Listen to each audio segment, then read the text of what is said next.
Hello，大家好，现在是下午1点35分。有股友就问这只 Powerwell，他就问什么时候可以进场。我们来看一下它的图表。老实说，我们已经是错失了。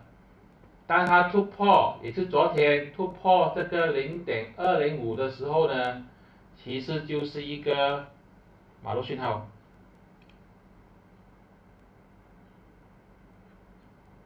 这个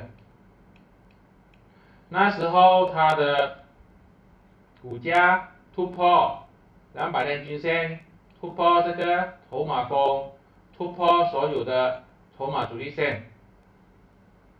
现在已经是0.22，要去追的话就风险有点高了啦，我就不建议去追。我觉得还是回调，等上涨的时候再看吧。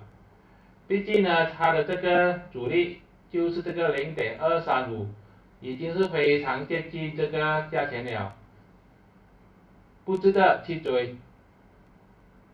回调买上涨，看一下它有没有机会回撤它这个支撑0.205，那时候再考虑要不要进场。有时候错过就错过，这是我的个人看法，并没有任何的买卖建议。谢谢大家。